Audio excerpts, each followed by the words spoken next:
আসসালামু আলাইকুম। আশা করি তোমরা সকলেই অনেক অনেক ভালো আছো, আনন্দে আছো, সুস্থ আছো। আলহামদুলিল্লাহ আমিও অনেক অনেক ভালো আছি। আজকে আমি তোমাদের করে দেখাবো খুব সহজ পদ্ধতিতে কিভাবে বানিয়ে ফেলা যায় বাড়িতে বসেই তাওয়া কাবাব। তার জন্য আমি বাটিতে নিয়ে নিয়েছি একটুখানি পেঁপে পেস্ট। মিক্সিতে পেস্ট করে নিয়েছি পেঁপেটাকে, আর সঙ্গে দিয়ে দিলাম আদা রসুনের পেস্ট। এই যে 3 চামচা মতো এখানে আমি আদা রসুনের পেস্ট দিয়ে দিলাম। তারপরে দিয়ে দিলাম পরিমাণ মতো লবণ, আর সঙ্গে দিয়ে দিচ্ছি বিট লবণ। এখানে আমি আরও 1 চামচা বিট লবণ দিয়ে দিলাম। আসলে বিট লবণ দিলে কাবাবের স্বাদটা খুব বেশি বেড়ে যায়, তার জন্য বিট লবণ দিয়ে দিলাম। আর দিয়ে দিচ্ছি 1 চামচা মতো হলুদের গুঁড়ো। এখানে আমি হলুদের গুঁড়ো দিয়ে দিলাম। তারপরে আমি দিয়ে দিচ্ছি 1 চামচা মতো গোলমরিচের গুঁড়ো। গোলমরিচ দিলে কিন্তু কাবাবের স্বাদ অসাধারণ লাগে, তাই দিয়ে দিলাম গোলমরিচ। আর দিয়ে দিচ্ছি এখানে আমি 1 চামচা জিরে গুঁড়ো। আর আর এখানে আমি আবারও দিয়ে দিচ্ছি 1 চামচা ধনিয়া গুঁড়ো। এগুলো কিন্তু আমি সব কিছুই বাড়ির উপকরণ দিয়ে এটাকে আমি বানিয়ে ফেলবো। আর এখানে আমি দিয়ে দেব 1 চামচা গুঁড়ো মশলা। আসলে এই মশলাটা আমি কাবাব মশলা বানিয়েছি বাড়িতেই। দিয়েছি আমি দারচিনি, এলাচ, লবঙ্গ, জয়িত্রী, জয়ফল, স্টার, আর দিয়েছি তেজপাতা, মৌরি, সাজিরে আর শুকনো লঙ্কা। সবগুলোকে মিশিয়ে আমি একটা গুঁড়ো পাউডার বানিয়ে নিয়েছি মশলার, কাবাব মশলা। আর দিয়ে দিলাম আমি কাশ্মীরি লঙ্কা গুঁড়ো। কাশ্মীরি লঙ্কা গুঁড়ো দিলাম, এটা একটুখানি ভালো কালার আসবে বলে। আর দিয়ে দিলাম একটুখানি কামধেনু। কামধেনু দিলে কিন্তু দেখবে কাবাবের রঙটা খুব ভালো আসে, আর দেখতেও কিন্তু অসাধারণ লাগে। আর এখানে আমি দিয়ে দিচ্ছি 1 পাতা চিকেন মশলা। আসলে আমার 1 পাতা চিকেন মশলা ছিল, ওটাকে আমি অ্যাড করে দিলাম। আর সঙ্গে দিয়ে দিচ্ছি 2 পিস মতো লেবু। এই লেবু না দিলে কাবাবের মধ্যে একেবারেই টেস্ট আসবে না। লেবুটা দিলে কাবাবের কিন্তু টেস্টটা অনেকটাই বেড়ে যায়। তো দিয়ে দিলাম লেবু। আর এখানে আমি দিয়ে দিচ্ছি সরিষার তেল পরিমাণ মতো। সরিষার তেল দিলে মশলাটা খুব সুন্দর মাখা হবে, আর মাংসের গায়েও খুব সুন্দর লেগে যাবে। আর দিয়ে দেব এখানে পরিমাণ মতো টক দই।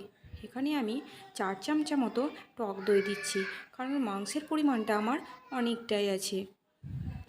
এটা কিন্তু একেবারেই টক দই, মিষ্টি দই এখানে কিন্তু দেওয়া যাবে না। এবারে আমি সবগুলোকে দিয়ে একটুখানি মিশিয়ে নেব। আর তোমাদেরকে প্রথম থেকে শেষ পর্যন্ত ভিডিওটা দেখার অনুরোধ রইল। ভিডিওটা প্রথম থেকে শেষ পর্যন্ত দেখো, খুবই ভালো লাগবে। এই যে আমি পেস্টটাকে ভালোভাবে মেখে নিলাম। তারপর আমি এটাকে চামচার সাহায্যে মাংসের উপরে মাখিয়ে নেব। তো এখানে আমি মাংসগুলোকে ধুয়ে একেবারে জল ঝরিয়ে রেডি করে নিয়েছি। এই যে দেখতেই পাচ্ছ মাংসর পিসগুলো কিন্তু অনেকটাই বড় বড়। এখানে আমার 1.5 কিলো মতো মাংস আছে। এবারে আমি মাংসের উপরে চামচার সাহায্যে মশলাটাকে ছড়িয়ে দেব। আর চামচার সাহায্যে মশলাগুলোকে ভালোভাবে মাংসের মধ্যে মাখিয়ে নেব। খুব সুন্দর করে আমি মাখিয়ে নিচ্ছি। এবারে আমি পুরো মশলাটাকেই দিয়ে দেব, আর ভালোভাবে মেখে নেব। এটাকে মাখার পর কিছুক্ষণের জন্য রেস্টে রেখে দেব। এটা যত বেশি রেস্টে রাখা যাবে ম্যারিনেট করার পর, তত কিন্তু ভালো হবে। এটাকে আমি কয়েক ঘন্টার মতো ঢাকা দিয়ে রেস্টে রেখে দেব।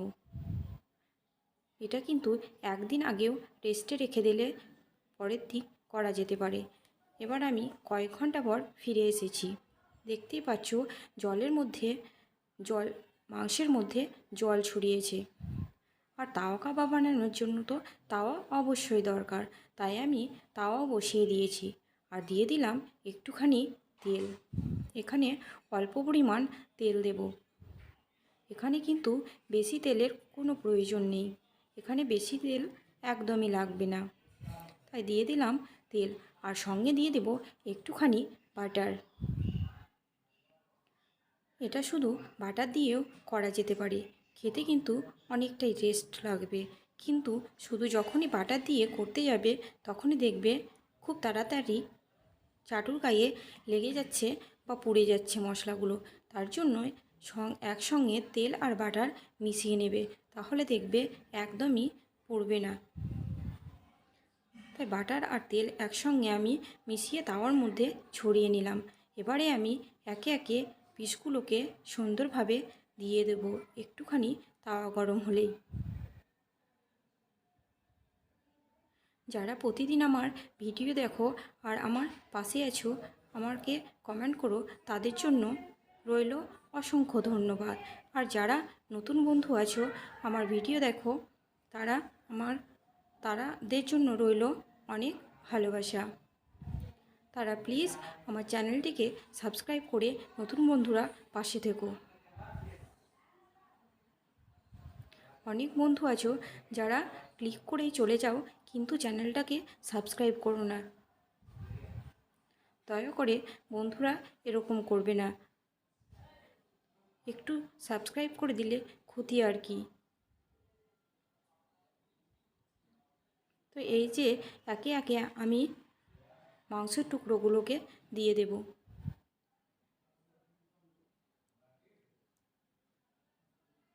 অনেকেই আছে যারা বাইরে থেকে বা রেস্টুরেন্ট থেকে এনে কাবাব খায়, কিন্তু বাইরে থেকে কাবাব এনে খাওয়ার কি দরকার, বাড়িতেই ঘরোয়া পদ্ধতিতে বানিয়ে ফেলো এভাবেই তাওয়া কাবাব, দেখবে খেতে কিন্তু অসাধারণ লাগবে।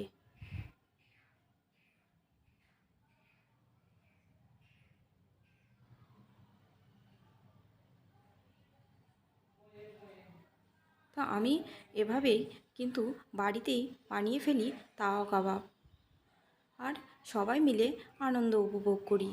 তো আমার একটা পিঠ হয়ে গেছে, এবারে আমি একটুখানি উল্টিয়ে দিলাম।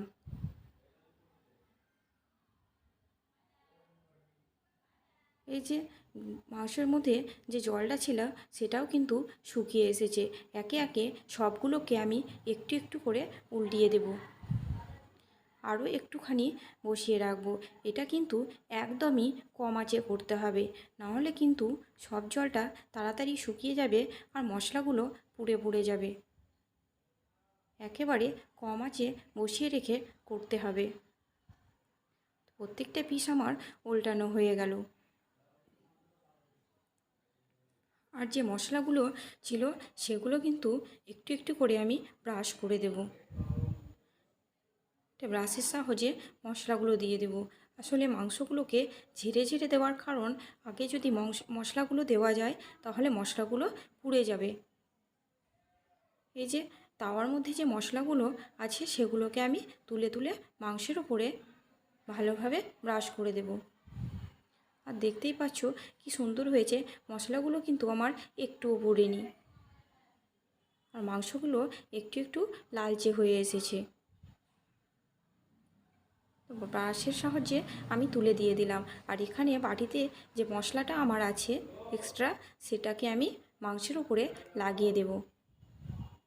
আসলে মশলাটা পুড়ে গেলে কিন্তু একদমই খেতে ভালো লাগে না। মশলাটা হালকা হালকা হয়ে গায়ের উপরে লেগে থাকবে, তাহলে কিন্তু খেতে অসাধারণ লাগবে।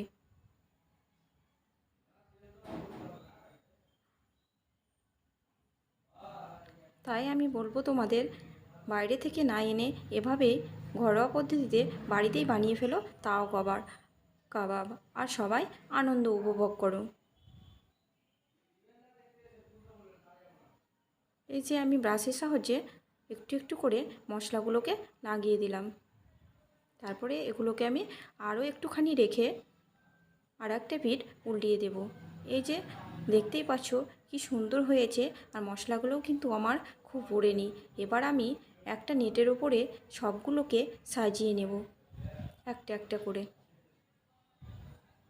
তো নেটের উপরে সবগুলোকে দিয়ে দিলাম।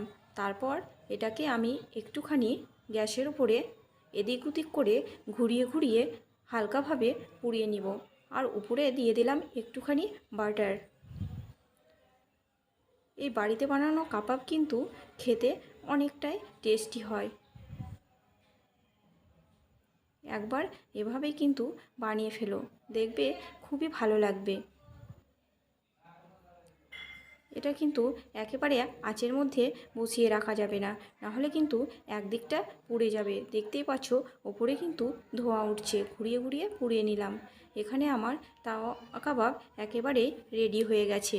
আর সঙ্গে নিয়ে নিয়েছি পেঁয়াজ, শসা, লেবু আর পুদিনা পাতার চাটনি। এই পুদিনা পাতার চাটনির সঙ্গে তাওয়া কাবাব আবার ভীষণ ভালো লাগে।